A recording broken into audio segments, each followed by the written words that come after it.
Dans certains villages, on sait exactement où regarder pour sentir la présence des ancêtres. Ce n'est ni dans les livres, ni dans les discours officiels, mais dans un arbre, une pierre, une source, un coin d'ombre particulier où l'on sent, sans vraiment comprendre, que quelque chose de plus ancien que nous veille en silence. Dans ce village-là, c'était un grand arbre au tronc large, installé au centre de la place, comme un pilier vivant autour duquel la vie s'organisait. On l'appelait simplement l'arbre. On disait qu'il était là avant les premières maisons, avant les premiers champs, avant même que le nom du village soit prononcé pour la première fois. À son pied, on déposait des offrandes, des calebasses de lait, des fruits, des morceaux de tissu colorés, des fleurs sauvages. Les enfants jouaient autour, les anciens s'asseyaient à son ombre, les amoureux s'y donnaient rendez-vous. On racontait que les ancêtres aimaient cet endroit, qu'ils venaient souvent s'y tenir, invisibles à la tombée du jour, lorsque les voix humaines commençaient enfin à se taire. Les anciens assuraient que lorsque le vent passait dans ses feuilles, c'étaient les ancêtres qui répondaient aux prières, ou parfois riaient doucement des bêtises des vivants. Tout cela faisait partie de l'équilibre, un équilibre fragile mais précieux. Les vivants vivaient, les morts veillaient, chacun à sa place. Mais comme souvent, un jour, quelque chose se dérégla. Les premières fissures ne furent pas visibles dans le bois de l'arbre, ni sur la terre autour de lui. Elles apparurent dans les cœurs. Au fil des années, une nouvelle génération avait grandi. Une génération plus pressée, plus ambitieuse, plus fascinée par ce qui se trouvait au-delà des collines que par ce qui se trouvait dans les racines de leur propre terre. On les voyait lever les yeux au ciel, rêver de richesse, de gloire, de conquête. Les contes des anciens, pour eux, n'étaient plus que des histoires pour enfants. Les ancêtres, une notion vague, utile parfois pour faire peur aux petits ou pour justifier certaines coutumes, mais pas vraiment une présence vivante. Un jour, le chef du village réunit tout le monde sur la place centrale. L'arbre, silencieux, écoutait aussi. Le chef annonça qu'une grande occasion se présentait. Un riche marchand d'une grande cité lointaine avait proposé une alliance. Il construirait un marché, apporterait des marchandises venues de très loin, et en échange, le village lui paierait un tribut régulier et lui céderait un droit spécial sur certaines terres. Certains se réjouirent. Ils voyaient déjà les tissus rares, les épices, le métal brillant, les objets qui faisaient rêver. D'autres se méfièrent. Parmi ceux-là, il y avait les anciens, ceux qui avaient appris à écouter les choses qui ne parlent pas avec la bouche. Ils demandèrent « Et l'arbre? Et nos ancêtres? Ont-ils été consultés ?» Le chef sourit, légèrement gêné. Il leur répondit que les temps changeaient, que les ancêtres avaient eu leur époque, mais que désormais, il fallait regarder en avant. Ce soir-là, pourtant, certains allèrent déposer des offrandes supplémentaires au pied de l'arbre. Ils murmurèrent des prières, demandèrent conseil. Mais le vent resta étonnamment calme dans les feuilles. Les jours passèrent. Le marchand arriva avec ses hommes, ses caisses, ses promesses.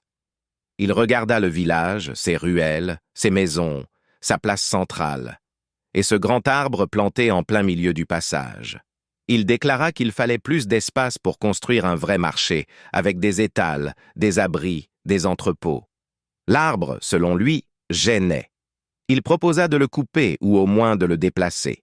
Un froid invisible traversa la place. Les anciens protestèrent. On ne touche pas à l'arbre. On ne dérange pas la maison des ancêtres. On peut négocier sur tout, disait-il, sauf sur cela. Mais les plus jeunes, eux, se disaient que ce n'était qu'un arbre. Un bel arbre, certes, vieux, oui, mais un arbre quand même. Ils avaient du mal à croire que, dans un monde si vaste, Le destin du village pouvait dépendre d'un tronc et de quelques feuilles. Les débats devinrent de plus en plus intenses. On se disputait devant l'arbre, on élevait la voix, on se pointait du doigt, on rappelait des vieilles rancunes. L'alliance avec le marchand devenait un sujet de division profonde. Petit à petit, une chose étrange se produisit. Plus on discutait bruyamment sous son ombre, moins l'arbre semblait vivant. Les feuilles paraissaient un peu plus ternes, le tronc un peu plus sec. Mais personne ne voulait y voir un signe. Une nuit, pourtant, quelque chose changea. Un enfant se réveilla en sursaut. Il avait rêvé que la place centrale était vide, plus d'arbres, juste un trou béant au milieu et au-dessus, un ciel gris sans étoiles. Il se rendormit en tremblant, sans oser réveiller ses parents. Le lendemain, au lever du soleil, un murmure parcourut le village. Ceux qui passaient près de l'arbre s'arrêtaient. Ils froncèrent les sourcils. Ils levèrent la tête. Quelque chose n'allait pas. Les offrandes déposées récemment semblaient plus sèches que d'habitude, comme si le temps les avait frappées plus vite. Un sentiment indéfinissable de distance flottait dans l'air. Ce soir-là, les anciens décidèrent de faire un rituel spécial. Ils se réunirent autour de l'arbre, allumèrent des torches, brûlèrent des herbes sacrées, chantèrent les anciens chants, ceux que l'on ne sort que dans les grandes occasions. Ils appelèrent les ancêtres. Ils leur demandèrent de se manifester, de donner un signe, de guider le village. Longtemps, il ne se passa rien.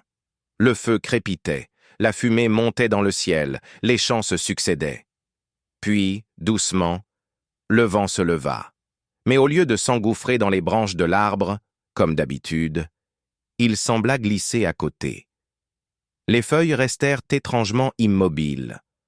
La fumée, qui aurait dû monter droit, fut déviée, comme si quelque chose invisible, au-dessus de la place, avait détourné son chemin. Les anciens sentirent un frisson leur parcourir la colonne vertébrale. L'un d'eux, le plus vieux, leva les yeux vers le ciel. Et là, il eut une vision que personne n'aurait voulu voir.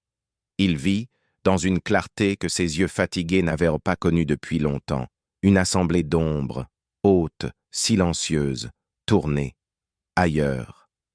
Les ancêtres, ceux-là même qu'ils invoquaient depuis toujours, ne regardaient plus en direction du village. Ils étaient là, oui, mais de dos, comme si quelque chose, un jour, les avait lassés.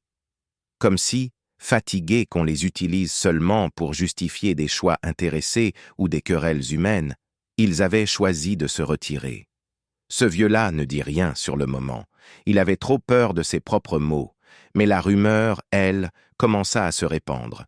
On disait, à voix basse, que les ancêtres s'étaient détournés, qu'ils ne répondèrent plus, qu'ils ne se reconnaissaient plus dans ce village où on parlait en leur nom sans les écouter vraiment.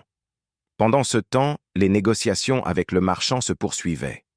On mesurait la place, on traçait des lignes avec des bâtons sur le sol, on imaginait un futur brillant, avec des marchandises de tous les horizons. L'idée de déplacer l'arbre, ou même de le couper, revenait sans cesse. Certains proposaient un compromis, en planter un autre ailleurs, plus petit, plus jeune, plus moderne. Comme si on pouvait simplement remplacer un témoin de siècle par un tronc tout neuf. Ce fut un matin, avant même que le soleil ne soit haut, que la décision tomba. Le chef, sous la pression de ceux qui voulaient absolument cette alliance, accepta. L'arbre serait abattu. On ferait une cérémonie, on expliquerait aux ancêtres que c'était pour le bien commun, pour le futur du village. Beaucoup de jeunes approuvèrent, soulagés. Certains anciens se turent, résignés. D'autres furent brisés. Le jour choisi, des hommes forts se présentèrent avec des haches. Ils entourèrent l'arbre. Une foule se forma tout autour. Certains pleuraient en silence. D'autres regardaient, les bras croisés, le regard dur. Les haches se levèrent. Mais c'est là que quelque chose se produisit. Un bruit sourd, lointain, résonna dans l'air. Pas un tonnerre, pas un tambour. une sorte de grondement venu de très loin, comme un soupir immense qu'on aurait entendu à travers la terre. Les hommes hésitèrent une seconde. Le chef leur fit signe de continuer. Les haches frappèrent. À chaque coup, un écho étrange vibrait, non pas dans le bois mais dans les poitrines. Les cœurs des plus anciens se serraient douloureusement. Une femme s'évanouit. Un enfant se mit à hurler, sans savoir pourquoi. L'air semblait plus lourd, plus difficile à respirer. Pourtant, on continua. Le tronc, vieux mais encore solide, finit par céder. L'arbre, lentement, se pencha, puis s'abattit dans un nuage de poussière et de feuilles. La place centrale, pour la première fois depuis des générations, se retrouva sans son pilier vivant. Le marchand sourit, satisfait. On allait enfin pouvoir construire le marché. Mais la nuit qui suivit ne fut pas une nuit comme les autres. Pas un chien n'aboya, pas un insecte ne chanta, pas un souffle de vent ne passa entre les maisons. Le silence qui tomba sur le village était épais, presque palpable. Certains rêves furent si lourds que ceux qui les firent se réveillèrent en larmes, incapables de se rappeler ce qu'ils avaient vu. Mais certains de l'horreur qui s'y trouvait. Au petit matin, le vieux qui avait vu les ancêtres tourner le dos sortit de chez lui. Il marcha jusqu'à l'endroit où l'arbre se tenait autrefois. À la place du tronc, il n'y avait plus qu'un large disque de bois coupé net, avec ses cercles concentriques comme autant d'années témoins de l'histoire. Il posa sa main dessus. C'était froid. Plus froid que la pierre, plus froid que les